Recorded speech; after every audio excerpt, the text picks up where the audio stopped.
Bonjour tout le monde dans ce nouveau module réseau et Internet. Alors on va aborder ce module par la première leçon, réseau informatique. On va commencer par définir qu'est-ce que c'est qu'un réseau informatique.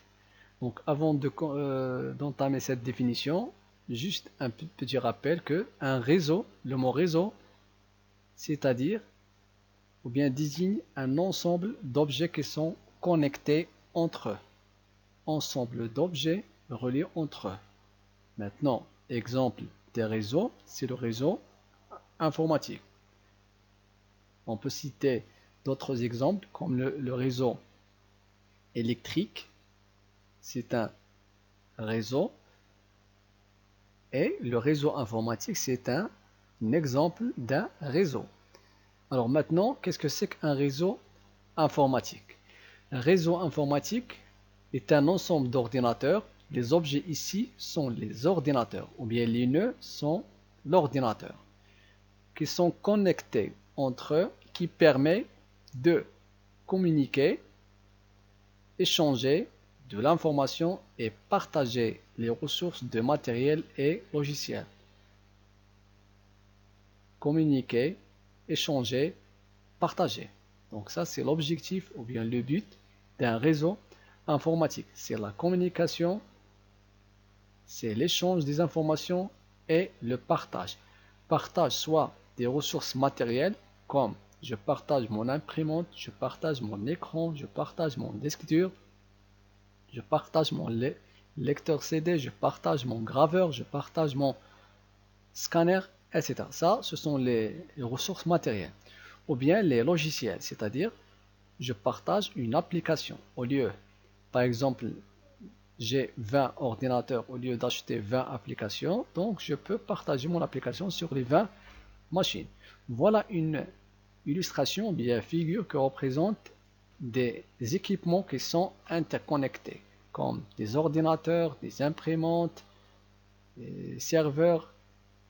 Donc tous ces équipements sont connectés et comme vous voyez, la connexion Internet, c'est que ces ordinateurs peuvent accéder à la connexion Internet. Pourquoi? Parce que on a partagé la connexion sur le réseau. On va voir ça en détail par la suite de ce cours. Maintenant, passons pour voir les types de réseaux, ou bien la typologie des réseaux informatiques. Alors, les réseaux sont classés en différents types, selon leur taille. Qu'est-ce que ça veut dire la taille d'un réseau? La taille d'un réseau est caractérisée par le nombre de machines qui sont connectées. C'est-à-dire combien de machines qui sont connectées à un réseau. Donc le nombre de machines qui sont liées ou bien connectées à un réseau, on l'appelle la taille. Il existe trois types de réseaux. Le réseau local LAN. LAN c'est pour Local Area Network. Ce réseau est un réseau qui s'étend dans un espace relatif aux dimensions des locaux d'une entreprise ou d'un établissement qui possède un réseau dans un seul immeuble. Alors, donc voilà une image qui représente un réseau LAN ou bien un réseau local. Alors, comme vous voyez que un réseau LAN, c'est un réseau informatique dans un espace restreint, ou bien les ordinateurs qui sont connectés à ce réseau sont connectés dans un espace restreint, c'est-à-dire à l'échelle, ou bien à l'échelle, oui, d'une salle, ou bien d'un immeuble. Alors, on appelle ce type de réseau, ces réseaux LAN. Le réseau métropolitain, MAN, Metropolitan Area Network. Ce réseau est un réseau qui envahit une ville ou une région métropolitaine. Par exemple, donc c'est un réseau qui s'étend à une ville ou bien qui couvre une ville, envahit une ville ou une région métropolitaine. Métropolitaine, c'est-à-dire à l'échelle d'une ville.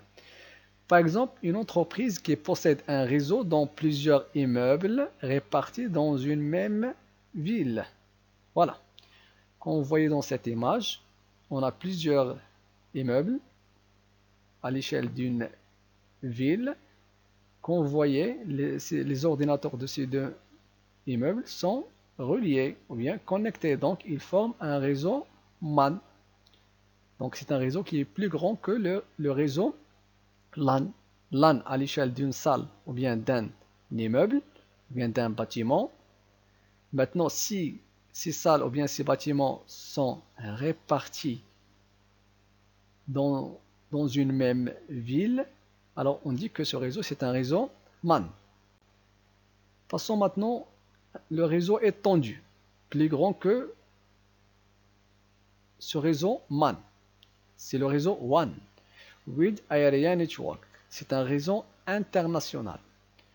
Alors, est un réseau qui s'étend sur de grandes distances géographiques à l'échelle d'un pays ou planète. Le réseau à distance connecte plusieurs réseaux LAN à travers de grandes distances. Les réseaux WAN fonctionnent grâce à des routeurs. Alors, le matériel qu'on utilise ici, on utilise des routeurs pour router ou bien pour acheminer les informations entre ces différents réseaux. Comme vous voyez ici, on a des ordinateurs qui sont répartis à travers le monde et sont reliés. Alors, c'est un réseau mondial, c'est un réseau international à l'échelle d'un pays ou bien d'une planète. Donc, c'est le réseau WAN. Donc, LAN, MAN, WAN.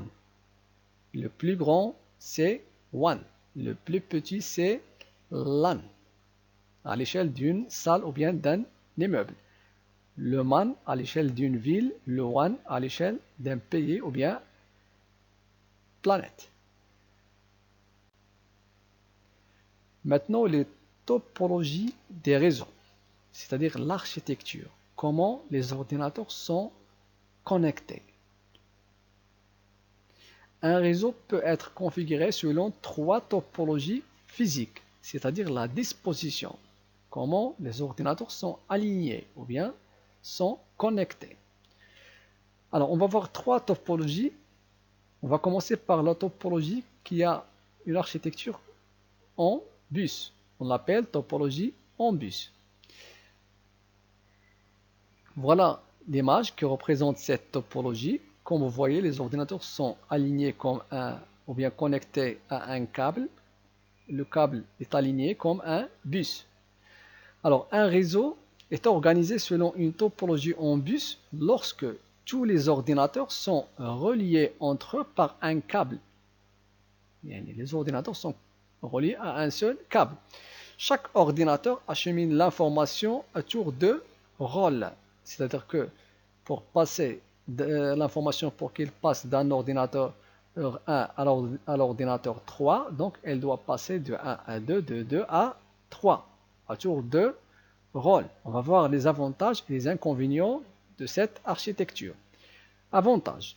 Ce type de montage est simple et à mettre en œuvre est moins coûteux. Donc c'est très simple, juste un câble et relier ces ordinateurs à ce câble.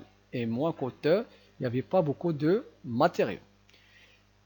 Inconvénient. S'il y a une rupture du câble ou une de ces stations est déconnectée, par exemple temporairement, du réseau, tout le réseau tombe en panne. Supposons qu'une machine est déconnectée, alors l'information de la machine 1 ne peut pas passer à la machine 3. Donc, ça, c'est un inconvénient. Topologie en étoile. Voilà l'architecture de cette topologie. Un réseau est organisé selon une topologie en étoile lorsque chaque ordinateur est relié au réseau par un hub ou switch. Alors, lorsqu'un réseau utilise cet équipement, un commutateur ou bien un concentrateur, un matériel de type hub ou bien switch, on parle d'un réseau étoile. Et on utilise des câbles qu'on les appelle paires torsadées, menus, muni de connecteurs RJ45. On va voir ces connecteurs par la suite. Donc lorsqu'on utilise un switch ou bien un hub, donc ce réseau appelé ce réseau est organisé en topologie étoile. Avantage. L'avantage, c'est que chaque station est indépendante des autres. Comme vous voyez dans l'image, chaque station est indépendante.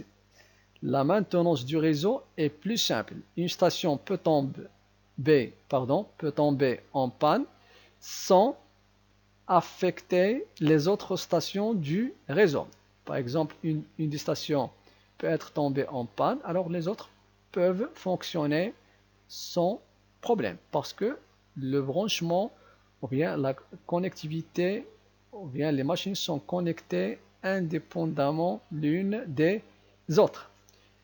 Inconvénient, le coût est relativement élevé par rapport à la topologie bus. C'est normal parce qu'ici on a ajouté d'autres équipements, des câbles, des connecteurs, le switch ou bien le hub, donc ça coûte un peu plus cher par rapport à la topologie bus. Inconvénient, une panne dans le nœud central paralyse tout le réseau. C'est normal lorsque cet équipement qui est au milieu, le hub ou bien le switch tombe en panne, alors le réseau tombe en panne même si les ordinateurs sont en bon fonctionnement. Dernière topologie, c'est la topologie en anneau. Ring. Voilà l'image représentative de cette topologie. C'est la topologie ring, ou bien boucle, ou bien anneau, comme vous voulez. Un réseau est organisé selon une topologie en anneau lorsque chaque ordinateur est relié au réseau par une boucle, cette boucle en rouge. Maintenant, comment l'information circule?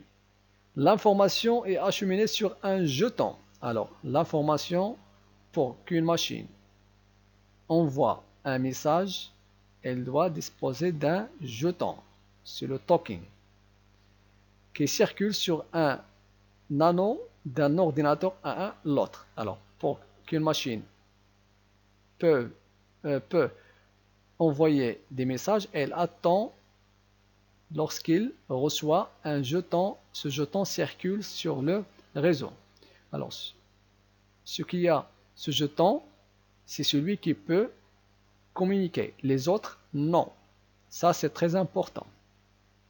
Alors, avantage. Ce type de réseau résout les problèmes de collision d'une façon simple et efficace que l'on rencontre dans la topologie bus, car dans un instant donné, une seule machine a le droit d'émettre ces données. Ça, c'est très important.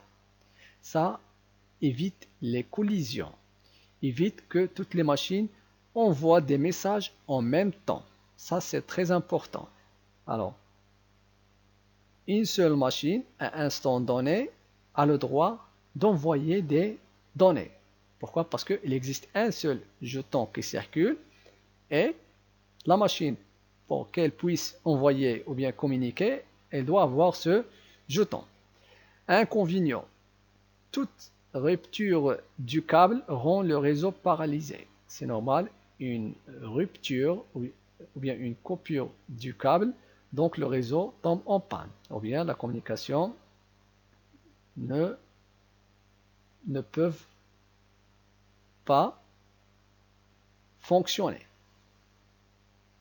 Un ordinateur tombe en panne suffit pour arrêter la communication. C'est le même cas. Il faut que toutes les machines doivent être en bon état. Ou bien, toutes les machines doivent être connectées. Pour que cette vidéo ne sera pas trop longue, ce présent cours sera divisé en deux parties. Et vous pouvez suivre la suite de cette leçon dans la deuxième partie de cette vidéo.